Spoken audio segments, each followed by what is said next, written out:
She gon' dance, get those bands. Niggas clap, only fans. No games for a bitch, time for that shit. Rockstar wear all of my hits. They all on my dick, ice on my wrist. Yeah, roll me a split. Can't fuck with the gang, we ain't the same. Talking that shit get you banged. Extended with brain, shooter got aim. Yeah, shots to the brain. Don't fuck with no ops, niggas is talk. Ayy, niggas is soft. Good everybody, I'm Burning. Today I'm about to do another video from the homie Vinny Tube. This one right here is titled Top 10 Epic Anime Fights to the Death. Y'all requested it, don't trip me now. Got y'all. Listen, bro. Listen. What's the next anime? Let me know down in the comments. I'm ready to watch it. I took a 2-week break from anime. So now I'm ready to hop back on it. Y'all let me know which anime to start. I'm ready to do it. We about to see some fire fights. I'm ready to see this. Listen, I'm trying my best to stop saying the N-word. I'm trying my best to stop cursing. You know what I'm saying? YouTube, they be on me. They be on me, cuz. I'm ready hopping into this. Video's going up hella late today. It is what it is. I've been doing a lot of research, man. Y'all know me. I'm a nerd. I like to learn. I've been doing so much research when it comes to aliens. Aliens are definitely real. But I've been doing a lot of research when it comes to aliens and a lot of research when it comes to occult knowledge. But, I mean, y'all already know that about me. I already know about energy and different stuff. But I'll leave it alone. Let's hop into the video. Today's video is brought to you by Summoner's War, boasting over 100... Ryu? I don't know. Let's just hop to the video, man. I ain't getting paid for that, so I'm skipping it.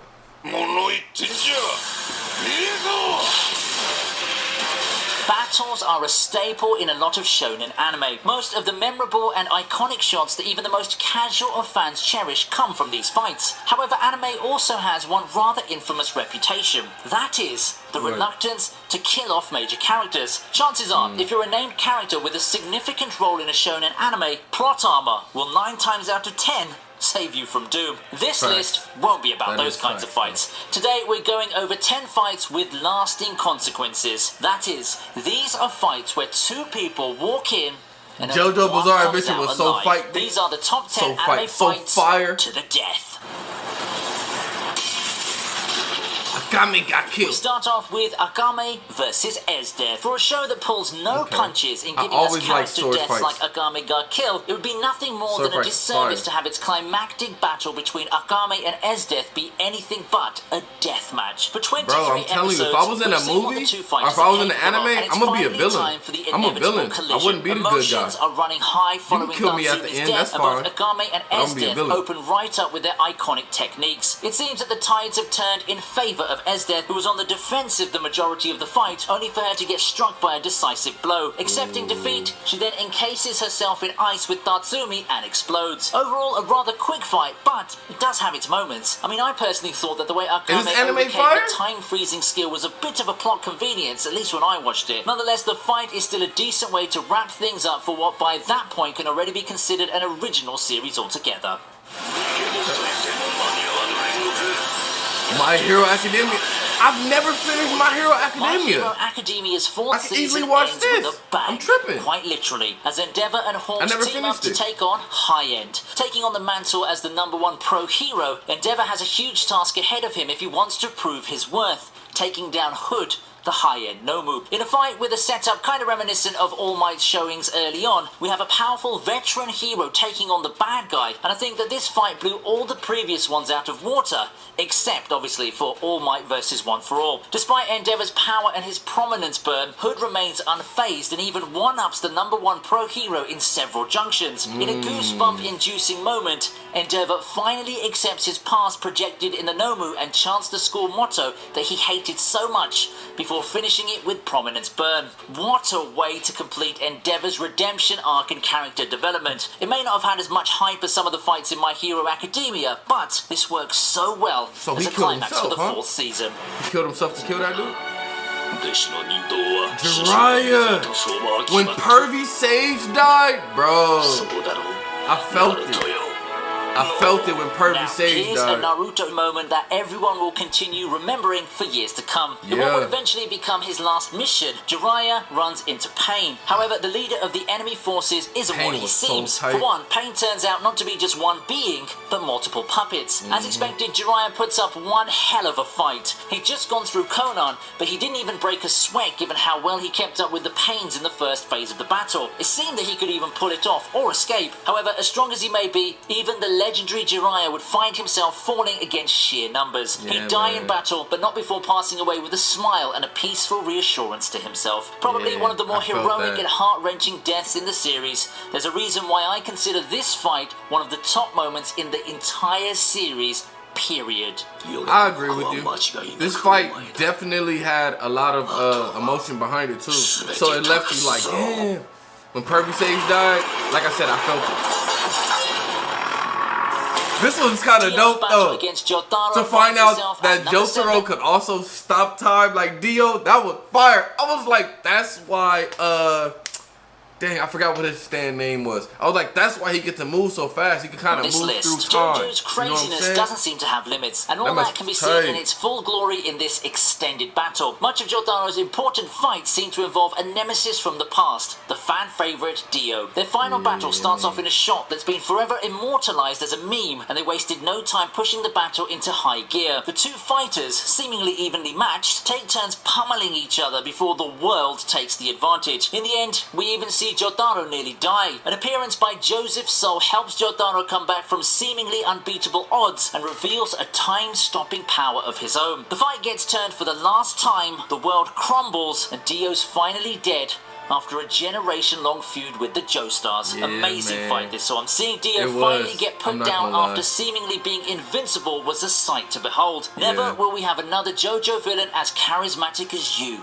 Rest well. I agree. He was a great villain. I actually really like Dio. I was like, Dio is fired. If I was a villain, I'd be like Dio. Like, low key.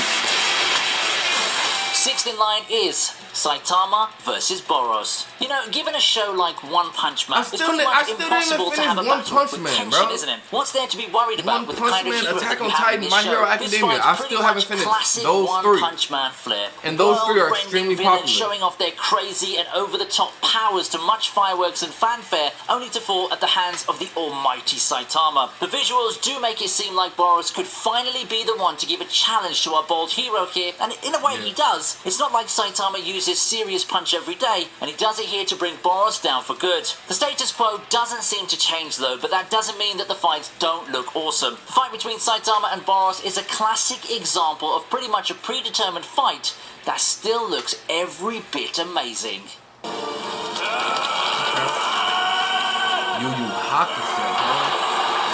This The Dark Tournament arc is, for a lot of reasons, one of the most well-remembered arcs in anime. In the 90s, it showed the world how a tournament arc should be done, and it gave us a lot of memorable fights and villains. The climax of the arc saw Yusuke take on Tagura, with the former fighting to avenge Genkai. Tagura dominates the battle after an initial disadvantage which lasted for just a few moments, and the stakes get raised when he threatens Kuwabara. Enraged, Yusuke turns the tides and lets Tagura go into his ultimate 100% form. Togura's overconfidence would be the end of him as he charges a spirit gun head-on, leading to his muscles crumbling and his untimely death. However, it's not a regrettable death for the villain, as he thanked Yusuke for allowing him to release his full power. A memorable fight with its ups and downs, this fight is just one of the many reasons why many old-school anime fans look back at the Dark Tournament arc so fondly.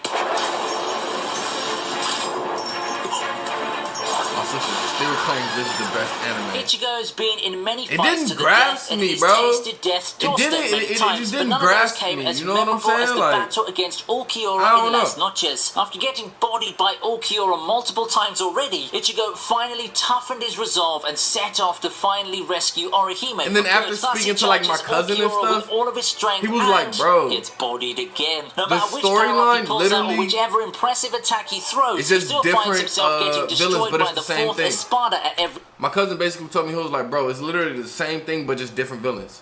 Ichigo fights the villain, he can't beat him at first, he's trash, he has to level up, then he comes back and he defeats it. He was like, that's it. Every villain, the storyline isn't that good. Don't even waste your time. That's what my cousin told me. Turn, ending with him pretty much dead by the end of it. However, I ain't gonna watch Onmar's power-up so I haven't in new watched form Bleach. would come out and completely change the complexion of the battle. In his new form, it was Ichigo doing the squashing, and he turns the tide so badly that Allkia gets a door shut on a redemption arc attempt. Ichigo versus Allkia is up there in terms of storyline and stakes, but I think that the sheer destructive power in this battle trumps almost everything that Bleach had beforehand. It's also one of the most impressive battles visually, and certainly one of the high points of the Hueco Mundo arc. The first of our top 3 is Scar versus Bradley. This fight was intense. The only reason why Scar won because Bradley was already injured though. But this fight was intense. It was fire. Uneasy ally character pretty well. He freshly turned good, but I think that at this point he still needed a fight that would put him on the map. A fight that would define him as a character. Kind of like the multiple Mustang fights that we've got when everything's said and done. And luckily for him, he gets it right here. An overwhelming strong character, King Bradley finally finds his match and eventually meets his end at the hands of Scar in a key moment in the series. He drives Scar in a corner thanks to his powers, but having lost his ultimate eye, the writing's on the wall for the homunculus. He gets his arms destroyed before biting it. You gotta give Bradley props though. Even in death, he still manages to crucially stab Scar and get a measure of revenge. What a way for Scar to get his character-defining battle in a fight to the death against King Bradley to boot. It was an amazing feeling to see one of the most overpowered characters in the series fall at the hands of Scar. I didn't care for Scar too much. I mean, I liked him. I mean, his story was good. I'm not gonna lie. It was pretty good. Full Metal Alchemist Brotherhood was fire though. I really like that anime.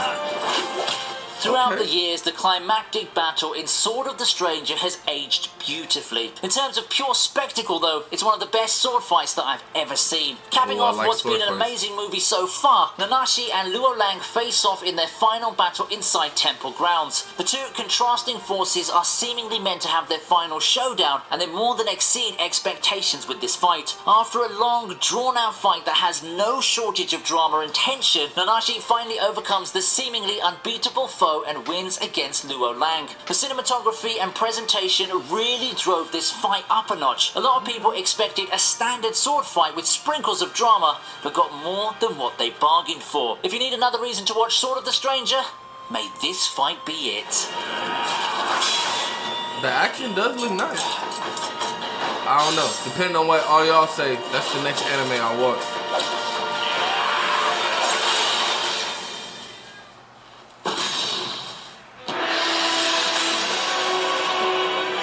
I still didn't get to see this part. And finally, topping the list Netflix doesn't have this than a season. fight. Hunter x Hunter was absolutely fire, bro. But I didn't watch this season, so One of the best arcs in Shonen, Meruem versus Netero. Netero's death in battle against Meruem is probably one of any Hunter x Hunter fans' top moments in the series. In this fight, someone as powerful as the Chimera Ant King finally finds an opponent that can stand up to his strength. Standing across him is the Hunter Chairman himself, and the two tore the house down with the showcase of their powers. In the end, it was Netero who was dealt a fatal blow after a very long showdown. Meruem even survives Netero's desperation attack, Zero Hand. Victory didn't come easy though, and there's no time for celebration, especially after having the entire field blown up by poor man's Rose afterwards. There are many things to take away from the Chimera Ant arc. It's not known as one of the best arcs in an entire genre for nothing. You've got amazing villains, some great story beats, one of the most memorable moments we got out of Gon, and then we have this. Did he just say one of the best arcs ever? Out loud. It's truly I might a work of art. I gotta watch it. Bro said that's one of the best arcs ever. I'm gonna have to watch it. I think you guys gave me some websites where they got free anime. They just don't have them in dubbed. I mean, that's fine, I guess. I'm trying to wait till that season come out in dub so I can watch it. I already explained that. Listen, don't judge me because I like to watch anime in dub. Chill, my guy. But it was a great video. Shout out to VinnyTube. I really did like Hunter x Hunter. I don't know. I might just have to watch that season really quick. You know what I'm saying? But anyway, let me know what y'all thought down in the comments. See y'all next time. Peace.